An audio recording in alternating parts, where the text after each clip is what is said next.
Here we go. And having a look at our start lists. We do not have any Cal Poly guys in this third section, but we do have Rory Katsamanis in the fourth section. So not closing any doors on any Craig Engels appearances just yet.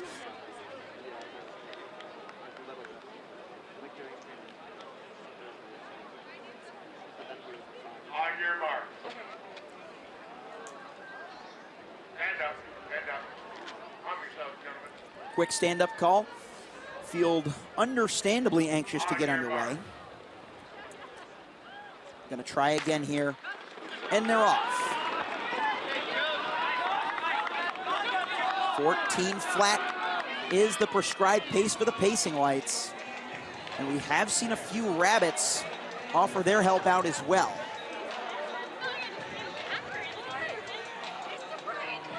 That looks to be the case in this third section. Our pace setter going straight to the front, and right with him is one of our top Division II standouts. Looks to be Grand Valley State's Church in second for the Lakers. We got some other athletes whose names I recognize. Tim Newman of MIT, one of the top Division III runners, a 4:02 miler at his best at the David Henry Valentine Invitational. And just looking at the D3 mile ranks that we saw, we didn't get to see Tim run the mile at D3 Nationals. He did the 3K and the DMR, but as far as all-time men's Division III miles go, of course, sub-4, very exclusive in and of itself, just going to emphasize the quality of performance of that 4:02. It ranks Tim Newman as the 14th fastest miler in Division III history.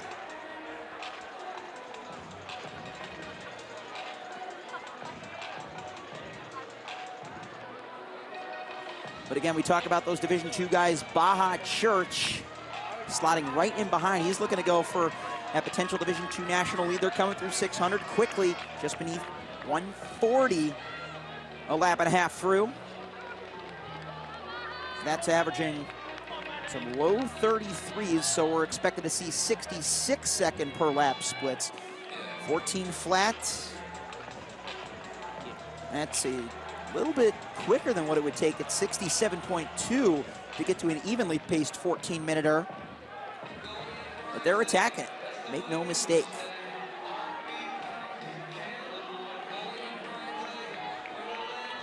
So 800 meters in, we've also got some BYU Cougars moving their way up, just a little outside of 2:13 through 800. Our Cougar in this field is Jefferson McMullen. We'll get to see plenty of his teammates once we reach the invite sections. Taven Kitchen, one that I'm particularly looking forward to, the young freshman joining us here under the lights at Bryan Clay. Got to go and become an All-American indoors and run some really insane times over 3K, a 7:36 indoor school record for the Cougs, coached by the great Ed Eyestone out of Provo. That first kilometer well below 250. So again, 14 minutes. Looking for those 67.2s, looking for those Ks of 2:48s. Keeping it dialed in, dialed down as they continue into the meat of the race. Jefferson McMullen looks comfortable, trying to minimize his distance, stay as close as legally possible to that inside lane line. There is a guardrail. Well, I say guardrail, it is a simple metal rail that you gotta stay away from if you're wearing a pair of track spikes. So that keeps these athletes from veering too much to the inside. You've also got in third place from Wyoming, Solomon Holden Betts, a real journeyman through his career as well. We've talked about guys like our previous heat winner, Henry Lyon, who have gone through multiple transfers. Solomon Holden Betts, no different. I covered a majority of his high school senior campaign with the Bees of Baker High out of Baldwinsville, New York, just outside of Syracuse. Won the steeplechase state title and anchored the 4x as well in a 152. So he's had those wheels for a while. His first post-high school year over in Ireland with University College Dublin, transferred back home to Syracuse before finding his home out west in the Mountain West. So Solomon Holden Betts looking to stay tough out there on the front in third place, behind only our pace setter and Jefferson McMullen of BYU, who's also a pretty nice steeplechaser in his own right. He took 5th in the same section as Holden Betts, who won in 8:43.66 with an 8:45.61 over 3K steeple. So a couple steeplers really working on that mid-season strength. I got the chance to catch up with Holden Betts yesterday, and he was pondering running the steeple, just knowing how great the talent was here at Bryan Clay. But with the amount that he's learned about the event, just learned to stay fresh and prioritize his long-term fitness. He knows he's got a long season ahead and that his time is likely to give him a good shot to advance to those West Regionals, where he'll hope to be in peak form as Will McMullen from BYU. Again, a lot of parallels for our top runners as we approach 2K. Some nice battles in the mid-pack. 40% of the way through, still beneath 540.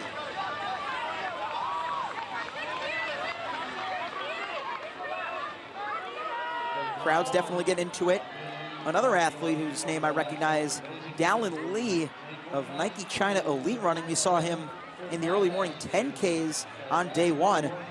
Finished 6th in the open B section, 30:21.90. Now coming back here to run half the distance. Most of the field still single file as we got 7 laps remaining. Most of the field, except for that one athlete you saw just pass beneath your frame, move 3 wide to get up into that top mix. Up in those green strips. We'll look to get an exact radar on them as they arrive closer to the breaking point. That being when our pace setter eventually steps off.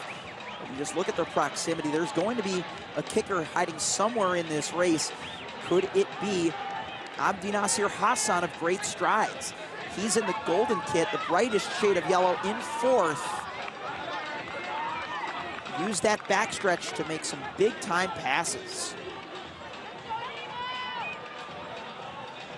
Halfway home at 7:01, just like the previous heat. And Abdinasir Hassan, as far as we are aware, is a high school sophomore out of Northfield, Colorado. And he is a prolific indoor miler. Again, if you did not follow along at the Nike Indoor Nationals, of course, you may have missed an insane quadruple.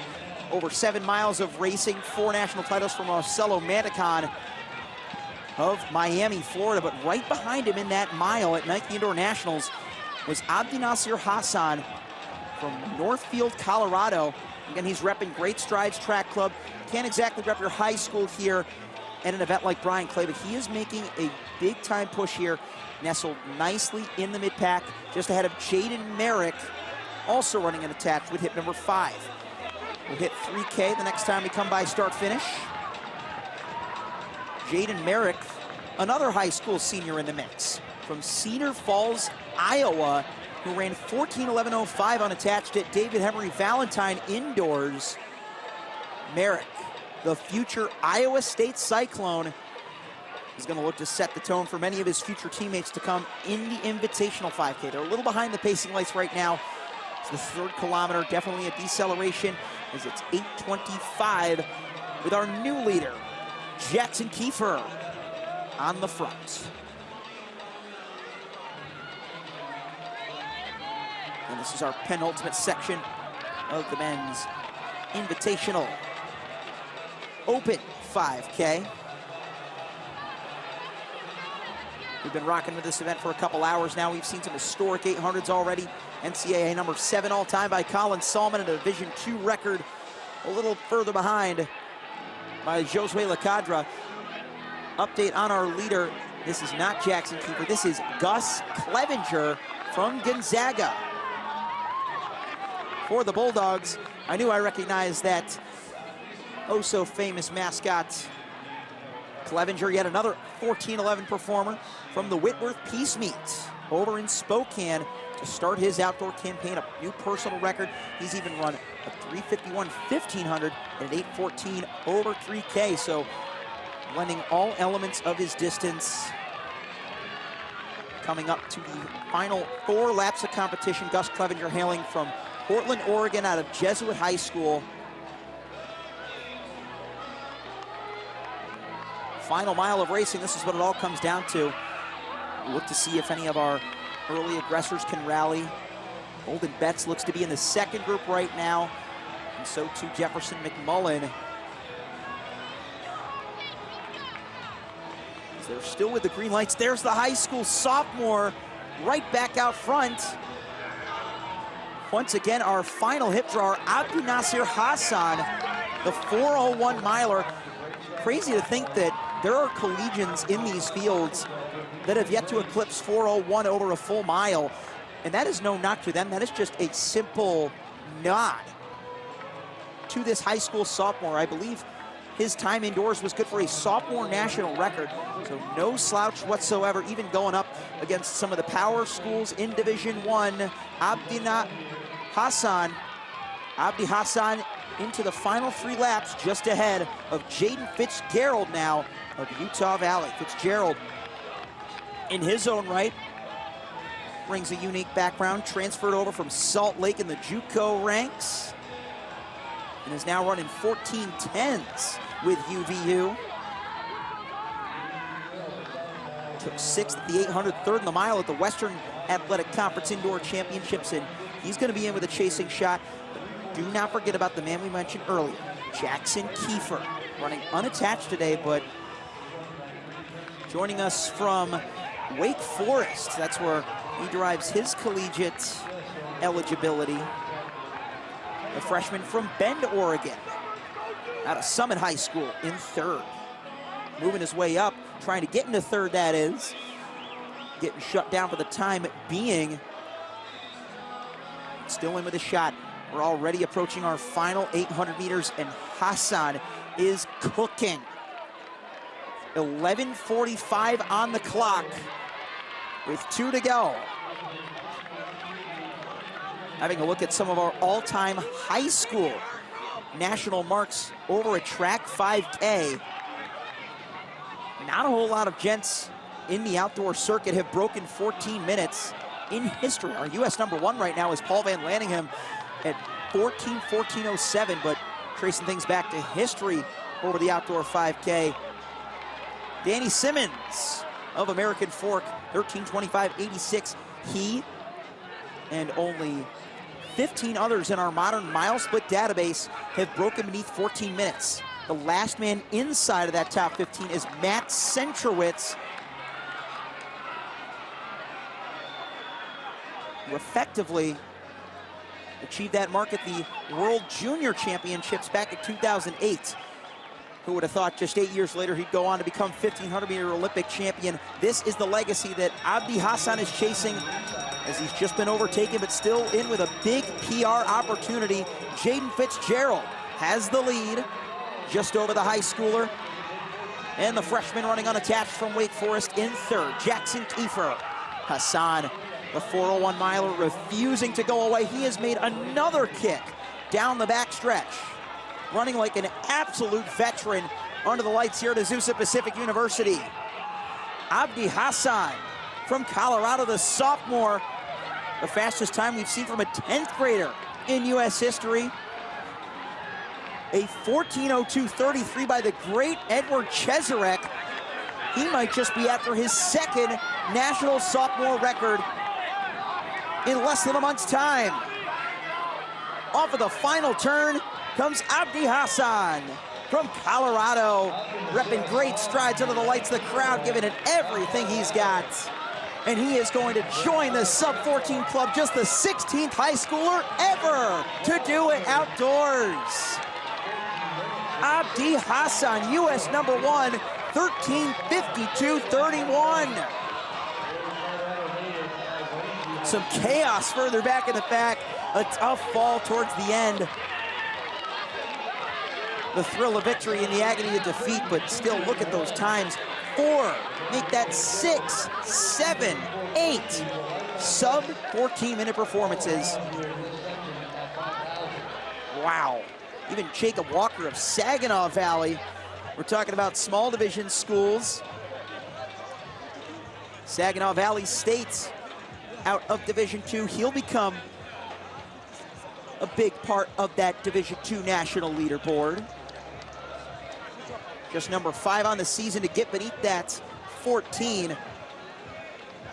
Man, oh man, Abdi Hassan, 13:52.31, the fastest sophomore time in U.S. history. And in terms of overall marks, he has just moved into number 9 overall. And who did he just overtake for the number 9 spot? But Steve Prefontaine. Need I say more? Look at the high schooler. Pure elation.